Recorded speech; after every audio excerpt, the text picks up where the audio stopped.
నమస్తే అండి, అందరికీ నమస్తే. మనం శ్వాస మహావిజ్ఞానంలో అని మూడవ బుక్ చదువుకుంటున్నాం. మూడో భాగం చదువుకుంటున్నాం. అదేంటంటే తక్షణం మానవ అయస్కాంతాన్ని తయారు చేసుకోండి. అంటే మనల్ని మనం పూర్తిగా మార్చుకొని చాలా దృఢంగా తయారవ్వాలి అని చెప్తున్నారు అనమాట. ఇందులో ఏం చెప్తున్నారంటే మన శరీరంలో ఉన్న కోశాలు అంటే మన లోపల ఉన్న మన శరీరానికి ఉల్లిపాయ పరావలసినట్టు ఎలా ఉంటాయో అలాగా మనకి 7 శరీరాలు ఉన్నాయి అని చెప్తున్నారు అనమాట. మామూలుగా 5 శరీరాలు, కాకపోతే పత్రిక మనకి 7 శరీరాలు చెప్పారనమాట. సో ఈరోజు వాటి గురించి తెలుసుకుందాం. ముందుగా పత్రిజీ గురువు గారికి ఆత్మ ప్రణామాలు. వింటున్న మీ అందరికీ కూడా ఆత్మ ప్రణామాలు.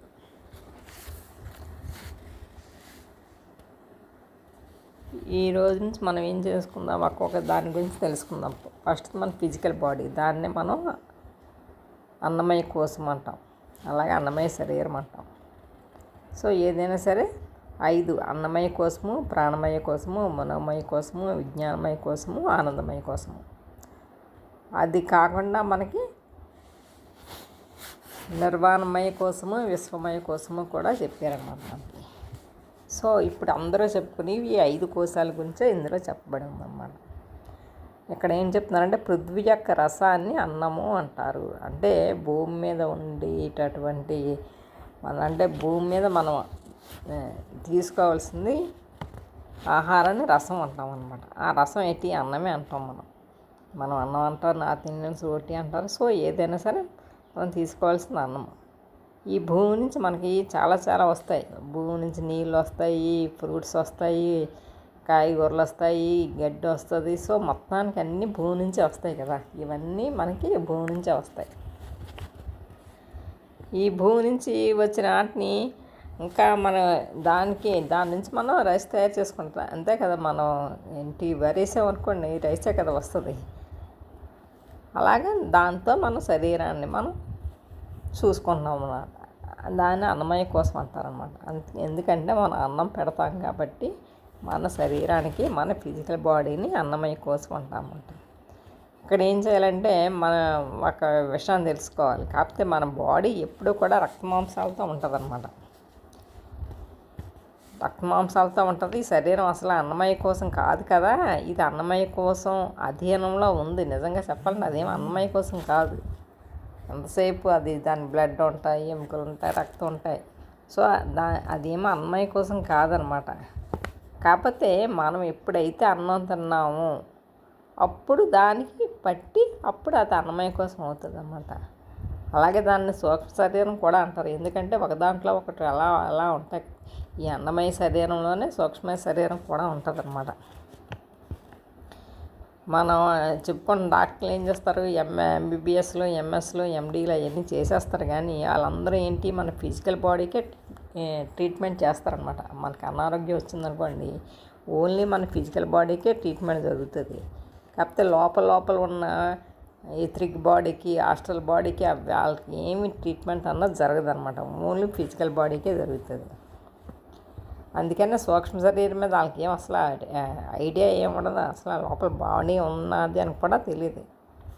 వాళ్ళు ఎవరో ఆధ్యాత్మికవేత్తలు అయితే తప్పించి లోపల శరీరాలు కూడా ఉన్నాయి అన్న విషయం కూడా తెలియదు అనమాట. కాకపోతే ఈ రోగాలన్నీ మనకేస్తాయి ఈ అన్నమయ కోశానికి. అంటే ఫిజికల్ బాడీకి వచ్చి రోగాలన్నీ దేనివల్ల వస్తాయి?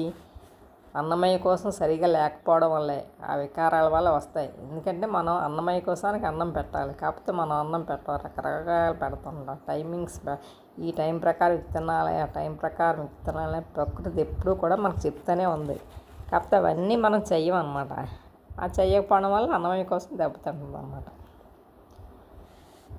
అన్నమయ కోసం ఎప్పుడైతే దానికి రోగాలు వచ్చాయి, మనం సాధన మొదలు పెట్టాలి. మనం సాధన చేస్తేనే ఈ అన్నమయ కోశానికి వచ్చే రోగాలన్నీ మనం పూర్తిగా కంప్లీట్గా నివారించుకోవచ్చు అనమాట. ఏ రోగం రాకుండా చేసుకోవచ్చు అనమాట. ఇప్పుడు మనకి ఫర్ ఎగ్జాంపుల్ ఒక వస్తువు మన బాడీకి పడదు, సూట్ అవ్వదు. సో అది మనం తినడం మానేయాలి. అలాగే ఏంటి, ఒక టైమింగ్స్ ప్రకారం మన ఫుడ్ పెట్టాలి. మన బాడీకి మంచి ఫుడ్ పెట్టాలి. మనకి చూడండి, భగవద్గీతలో చెప్తారు, యుక్తాహారం పెట్టాలి. ఆ యుక్తాహారం అయినా ఎలాంటిది పెట్టాలంటే మంచిదే పడ్డాలి.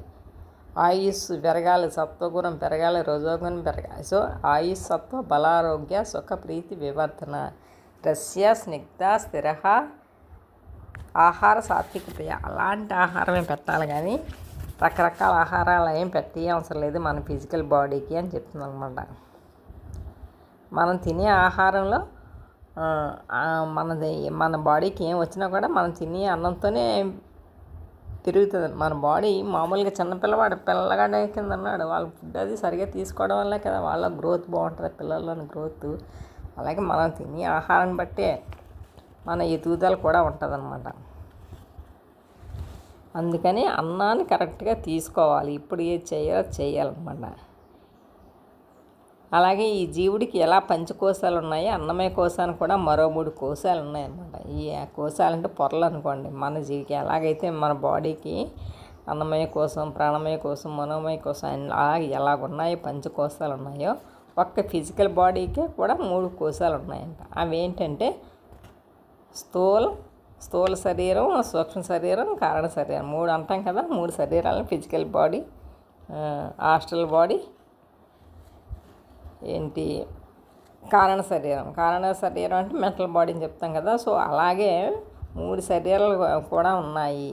స్థూల శరీరంలో ఏం చేస్తాం, బరువు తెలుస్తాం, రుచి తెలుసుకుంటాం. సో అంటే ఏంటి మనం ఎలా ఉన్నాము ఏంటి అవన్నీ తెలుస్తాయి. మన ఫిజికల్ బాడీతోనే ఉంటాయి కదా. మన బరువు ఎంత తెలుస్తుంది, మనం ఎలాగ ఉన్నామో తెలుస్తుంది, నల్లగా ఉన్నాము తెల్లగా ఉన్నాము అవన్నీ తెలుస్తాయి అన్నమాట.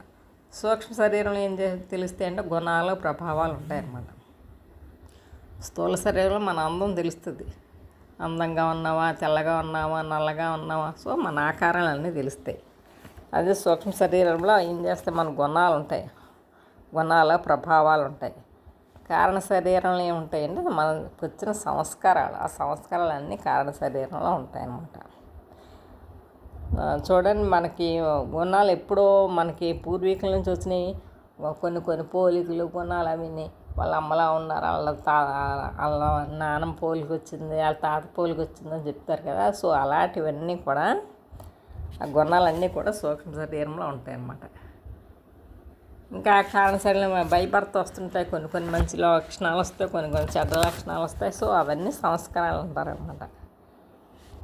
నిజంగా చెప్పాలంటే సంస్కారాలు అంటే ఏమో కాదు, మన అలవాట్లు అన్నమాట, మన బిహేవియర్, మన పద్ధతి, మన నడిచే విధానం. కొంతమంది చూడండి, వాళ్ళ తాతలాగా మాట్లాడుతున్నాడు, వాళ్ళ తాతలాగా నడుస్తున్నాడు, అంతా వాళ్ళ తాత దిగిపోయాడని చెప్తుంటాం కదా, అలా అన్నమాట.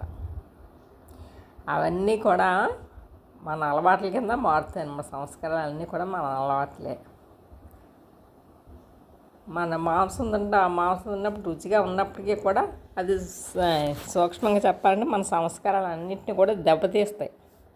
మన అన్నమయ కోశాన్నేంటి, అందులో ఉన్న సంస్కారాలన్నింటి మనం నాన్ వెజ్ తీసుకోవడం వల్ల అవన్నీ కూడా దెబ్బ అయిపోతాయి, అంటే పాడైపోతాయి అన్నమాట. మనకు మంచి అలవాట్లు ఉన్నాయి, ఒక మంచి అలవాటు ఉందనుకోండి, కాకపోతే ఈ నాన్ వెజ్ తినడం వల్ల ఈ మంచి అలవాటు కూడా అలా నెమ్మదిగా చెడ్డ అలవాటు కింద మారిపోతాయి అన్నమాట.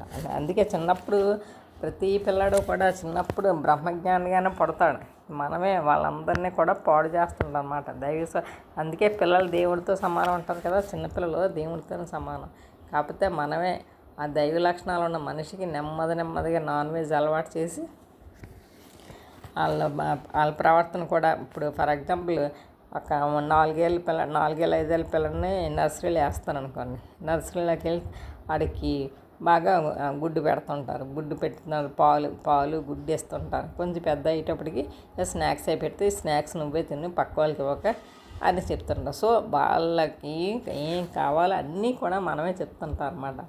సో పుట్టుక నుంచి దైవత్వంతో పుట్టిన బిడ్డకి మనమే ఆ లక్షణాలన్నీ చెప్తుంటాం అన్నమాట. మనమే వాళ్ళ ప్రవర్తనలో మార్పు అన్నది మనమే తీసుకొస్తుంటాం అన్నమాట. దాంతో ఏంటవుతాయి, వాళ్ళకి అలాంటివన్నీ పెరిగిపోయి పెద్ద అయిన తర్వాత ఎప్పుడో రోగాల కింద వస్తాయి అన్నమాట. ఏది ఆకస్మికంగా రోగాలు రావడం ఏం జరగదు. కాకపోతే ఇవన్నీ మన ప్రవర్తన, మన మనస్సు బిహేవియర్ని బట్టే ఏవైనా జరుగుతూ ఉంటాయన్నమాట. ఇప్పుడైతే మన సంస్కారాల వల్ల, మన సరిగ్గా లేకపోవడం వల్ల మన అన్నమయ కోసం వికృతం అవుతుందో అప్పుడు రోగాలు వస్తాయి, హ్యాండిక్యాప్లు అవుతుంటారు, జన్మల వరకు అందవిహీనంగా అయిపోవడం జరుగుతుంటుంది అన్నమాట. ఇప్పుడు చేసే అందుకే ఈ జన్మలో చేసింది ఈ జన్మలే రావు, మనకి అలా రొటేషన్ అవుతానే ఉంటాయి అని చెప్తున్నాను అనమాట. ఇక్కడ ఏం చెప్తున్నారంటే రోడ్డు పక్కన దుకాణాలలో బండ్ల మీద రకరకాల వస్తువులు కూడా తిన్నప్పుడు దాని ఫలితంగా సంస్కారాలు కూడా ప్రాప్తిస్తాయి అని చెప్తున్నారు. చూడండి, ఇప్పుడు మనం రోడ్ సైడ్ బళ్ళు ఉండే చక్కగా తింటారు కదా, పానీపూరీలు తింటారు, పకోడీలు తింటారు, సమోసాలు తింటారు, ఇంకా అవే కాక ఇంకా పిజ్జాలు, బర్గర్లు, సో అలాంటివన్నీ తింటుంటారు కదా, వాటి వల్ల కూడా మన సంస్కారాలు అన్నవి దెబ్బతింటాయి అన్నమాట. అలా కాకుండా కొన్ని సమయాల్లో జన్మల అనారోగ్యం అందవిహీనత కూడా కలుగుతుంది. సో ఒకసారి మనకి అనారోగ్యం వచ్చింది అనుకోండి, అది అలా క్యారీ అవుతూనే ఉంటుంది. ఈ జన్మలో చేసింది ఈ జన్మలో పోదనమాట. అలా నెక్స్ట్ బర్త్కి కూడా అలాగ కంటిన్యూ అవుతూనే ఉంటుంది. చాలా లావుగా ఉన్నవాళ్ళు, చాలా సన్నంగా ఉన్నవాళ్ళు, చాలా నల్లగా ఉన్నవాళ్ళు, ఇలాంటి రకరకాల శరీర స్థాయిల్లో ఉన్నవాళ్ళు శారీరక అంగవైకల్యాలు కుంటి, గుడ్డి, చెమిటి అన్నీ ఇలాంటి లోపాలతో బాధపడే వాళ్ళందరికీ కూడా కారణం వాళ్ళ అన్నమయ కోశంలోని అసంతులనం, అంటే ఇంబ్యాలెన్స్ అనమాట. వాళ్ళ ఫిజికల్ బాడీలో అన్నమయ కోశంలో వచ్చిన ఇంబ్యాలెన్స్ వాళ్ళకి రోగాలన్నీ వస్తుంటారు అన్నమాట. కొంతమంది నల్లగా ఉంటారు, కొంతమంది తెల్లగా ఉంటారు, చెవుడు వస్తుంది. సో ఇవన్నీ కూడా వాళ్ళ ఫిజికల్ బాడీని వాళ్ళు సరిగా చేసుకోకపోవడం వల్ల, అందుకే చిన్న సాధనలు అన్నీ కూడా చిన్నప్పటి నుంచి మనం తయారు చేసుకోవాలి. అందుకే పత్రిక చెప్తారు కదా, 5 ఏళ్ళ పిల్లల దగ్గర నుంచి అందరూ కూడా ధ్యానం చేయవలసిందే చెప్తారనమాట. ఎందుకంటే అప్పటి వరకు కూడా వాళ్ళు పూర్తిగా బ్రహ్మజ్ఞానంతోనే ఉంటారనమాట, దైవత్వంతోనే ఉంటారు. ఎప్పుడైతే మనం పైకి సమాజంలో తిరగడం మొదలు పెట్టామో అప్పటి నుంచి కొంచెం మార్పు వస్తాయి. సో అవన్నీ సరి చేసుకోవాలంటే మనం అందరం కూడా బ్యాలెన్స్డ్గా ఉండాలి అని చెప్తున్నాను అనమాట. అన్నమయ కోశాన్ని బాగు చేసుకోవాలంటే అన్నదానానికి మించింది లేదు అని చెప్తున్నారు. ఇక్కడ చూడండి, ఫిజికల్ బాడీ మనకి బాగుండాలంటే అన్నదానాలు చేయాలన్నమాట. ఎన్నో ప్రయోజనాలతో పాటు అన్నదానం చేయడం వల్ల ఎన్నో రోగాలు, శారీరక రుగ్మతలు, బలహీనతలు, కుసంస్కారాలు అన్నీ కూడా లేకపోతాయి. చూడండి, అన్నమయ కోశం అందుకే అన్నదానం చేయకపోయినా అన్నదానం కింద డబ్బులు కట్టామనుకోండి చాలన్నమాట. మొత్తానికి అన్నదానం చేస్తుంటే ఈ అన్నమయ కోశంలో వచ్చి ప్రాబ్లమ్స్ అన్నీ పోతుంటాయి అన్నమాట. ఇది మనకి ఎంతో మేలు చేస్తుందో తెలుసుకొని అన్నదానాలు విరివిగా చేయాలి. కాబట్టి సాత్వికమైన సుసంస్కారమైన జీవితాన్ని అలవాటు చేసుకోవాలంటే అన్నమయ కోసం శుద్ధికి బాగా ఉపకరిస్తుంది. సో ఇలాంటి అన్నదానాలు అన్నీ చేయడం వల్ల మన శరీరంలో ఉన్న అనారోగ్యాలన్నీ పోతాయి. అలాగే కష్టపడి సంపాదించిన ధనంతోనే ఆహారాన్ని సమకూర్చుకోవాలి. ఎవరు ఇచ్చారు కదా చేసేయడం కాదనమాట, మన సొంత డబ్బులతోనే ఖర్చు పెట్టి ఇలాంటి దానాలన్నీ చేయాలి. ఎటువంటి శ్రమ లేకుండా వచ్చిన ఆహారాన్ని తీసుకోకూడదంట. బాధపడుతూనే కష్టపడుతూనే వడ్డించబడ్డ అన్నము తిన్న వ్యక్తి కష్ట నష్టాలు పాలడం తప్పదని గ్రహించాలి. చూడండి, మనం ఇంటి లంచాలు తీసుకుని మనం తెస్తాం, అది ఇంటికి డబ్బులు తీసుకొస్తాం, ఆ డబ్బులతో మనం తింటాం అనుకోండి, మనకు అన్ని కష్టాలు నష్టాలే. కాకపోతే ఏదైనా న్యాయబద్ధంగా తెచ్చుకున్నదే మనకి మంచిది అని చెప్తున్నాను అనమాట. కులు అనే లోయలో యాపిల్ పళ్ళు బ్రహ్మాండంగా కాస్తాయి. అదే విడి ప్రాంతాల్లో ఋతువు ఎంత అనుకూలంగా ఉన్నా తగినంత నీరు, ఎరువులు పుష్కలంగా వాడినా సరే మనకి యాపిల్ పళ్ళు కనిపిస్తాయి. అలాగే నాగపూర్లో నారింజలు, కమలాలు, లక్నోలో ఖర్జూరాలు, గసావాల అరటిపళ్ళు, కాశీలో మామిడి పళ్ళు అంటే మొత్తానికి ఏ ప్రాంతంలో ఉండవలసిన ఆ ప్రాంతంలోనే కాస్తాయి. ఇంకా పక్కన మనం ఇక్కడ యాపిల్ మొక్క వేసినా కూడా సరిగా రాదు, అంతే కదా, సరిగా రాదు ఇక్కడ. అదే మాదిరి హర్యానాలో ఆవులు ఉంటాయంట బాగాను. రష్యాలో వృద్ధులు 100 ఏళ్ళకి పైబడ్డ వారే ప్రతి వృద్ధులు అంటే రష్యాలోని ఎక్కువ మంది వృద్ధులు 100 ఏళ్ళు 100 ఇయర్స్ ఉన్నారు అందరూ కూడా. ఇవన్నీ ఎందుకు చెప్తున్నామంటే ప్రతి మనిషికి సంస్కారాలు ఎలా ఉంటాయో వాతావరణంలో కూడా సంస్కార ప్రభావాలు అనేవి ఉంటాయి. అంటే ఏంటి, మనిషిలోనే కాదు సంస్కారాలు, ఈ వాతావరణంలో కూడా సంస్కారాలు అన్నవి ఉంటాయి అని తెలుసుకోవాలన్నమాట. ఇంకా చూడండి కొంతమంది అంటే ఇప్పుడు మన భారతీయ మనకి వాతావరణం ఈ వాతావరణానికి తగ్గట్టు మన పరిస్థితులు కూడా ఉంటాయన్నమాట. అందుకని మనం ఏదో అమెరికా వెళ్ళిపోదు, ఇక్కడ నుంచి అమెరికా వెళ్ళిపోతున్నాం అక్కడ సూట్ అవ్వలేదంటే దానికి తగ్గ పరిస్థితులు అక్కడ ఉంటాయి, దీనికి తగ్గ పరిస్థితులు ఇక్కడ ఉంటాయి. అలాగే మనిషికి అవన్నీ కూడా ప్రభావితం చూపిస్తాయి అన్నమాట.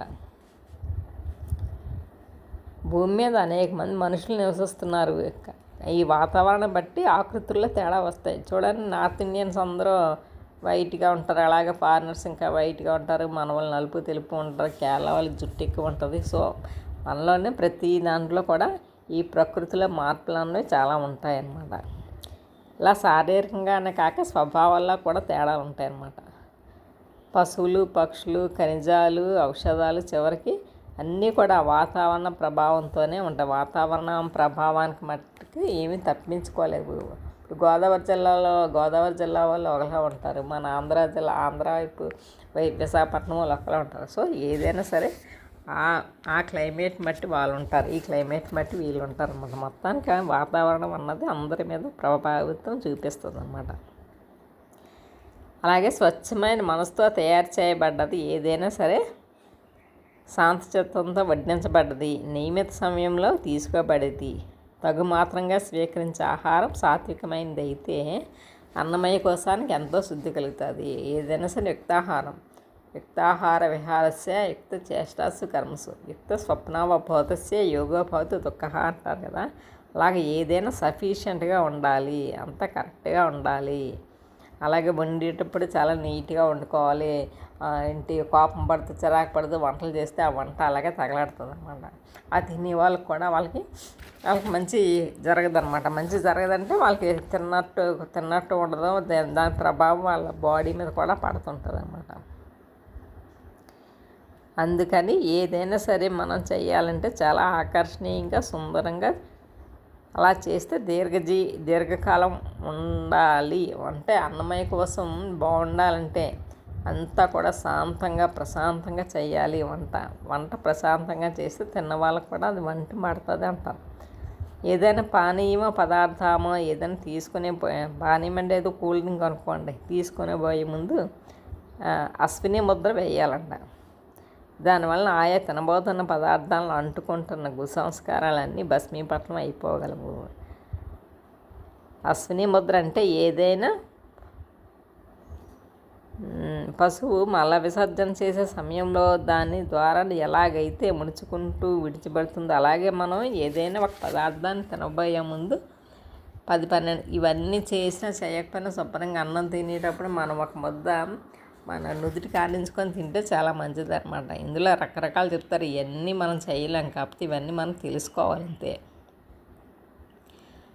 చూడండి, తినే ముందు అన్నం ముద్ద తీసుకెళ్ళి కాకి పెట్టడం, లేకపోతే అన్నం పరబ్రహ్మ స్వరూపం అని తల కానించుకొని తినడం అవన్నీ చేస్తారు కదా. సో అలాగే చేసుకుంటే సరిపోద్ది అనమాట. సో మొత్తానికి ఇవన్నీ కూడా మన ఫిజికల్ బాడీని కూల్ చేయడానికే అని చెప్తున్నాను. అలాగే ప్రతి భోజనానికి కూడా ముందు గాయత్రి మంత్రంతో తినబోతున్న పదార్థాలపై శాంత చిత్తంతో నీటిని చల్లి శుద్ధి చేసుకోవడం కూడా చాలా అవసరం. చాలామంది చేస్తారు కదా, అన్నం తినే ముందు ఆకును ఇలా ఇలా నీళ్ళు చల్లుకొని తింటారు. అలాగే పదార్థాల మీద కూడా నీళ్ళు చల్లాలి. నీళ్ళు చల్లుకొని తింటే ఆయా పదార్థాల మీద ఉన్న మాలిన్యాలు, సంస్కారాలు అవన్నీ పూర్తిగా పోతాయి అన్నమాట. ఏదైనా శుద్ధి చేయడానికి గాయత్రి మంత్రాన్ని మించిన మంత్రం ఇంకోటి ఏమీ లేదు. అన్నిటికన్నా మెయిన్ గాయత్రి మంత్రం. ఏ మంత్రాన్ని మనం చూసినా చూడకపోయినా గాయత్రి మంత్రాన్ని బాగా చదవడం నేర్చుకోవాలి. గాయత్రి పంచముఖి అంటే ఏంటి, 5 ముఖాలు అనమాట. మన శరీరం పైన బనీను, చొక్కా, వెస్ట్ కోటు, ఓవర్ కోటు ఒకదాని మీద ఒకటి ఎలా ధరిస్తామో ఆత్మ కూడా అలా 5 పొరల్లో కప్పబడి ఉంటుంది, అంటే బంధించబడి ఉంటుంది అన్నమాట. అదే ఆ ఏంటి, అన్నమయ కోసం, ప్రాణమయ కోసం, మనోమయ కోసం, విజ్ఞానమయ కోసం, ఆనందమయ కోసం, ఇవన్నీ అనమాట. ఈ 5 ప్రాకారాలు గల కోటలో జీవుడు బందీగా ఉన్నాడు. అందుకని మనం గాయత్రి మంత్రాన్ని, పంచముఖి గాయత్రిని మనం అలా చదువుతుంటే మటుకు గాయత్రి మంత్రంలో ఉన్న శక్తి అంతా కూడా మన భోజనంలోకి వెళ్ళిపోయి, ఆ భోజనంలో ఏమన్నా చెడ్డ ఉన్నా, నెగిటివ్ క్వాలిటీస్ ఏమన్నా ఉన్నా, మనం తినే ఆహారంలో ఏమైనా ఉన్నా సరే అన్నీ పూర్తిగా పోతాయి అని చెప్తున్నాను అనమాట. ఇదంతా కూడా ఈరోజు చెప్పిందంతా కూడా అన్నమయ్య కోశం గురించి చెప్పిందే. ఈ అన్నమయ్య కోశాన్ని మనం ఎంత జాగ్రత్తగా చూసుకోవాలో, ఈ అన్నమయ్య కోశాన్ని సరిగా ఉంచుకోవాలి. అలాగే ఈ అన్నమయ్య కోశానికి కావాల్సినవి పెట్టాలి, సరైన ఆహారం పెట్టాలి, సరైన నీరు ఇవ్వాలి. అంతేగాని పిచ్చి పిచ్చి తిల్లు అవి తినకూడదు. ఈ అన్నమయ్య కోశాన్ని చాలా జాగ్రత్తగా చూసుకోవాలని చెప్తున్నాను. ఓకే అండి, రేపు ఇంకో దాని గురించి తెలుసుకుందాం. Okay, thank you very much.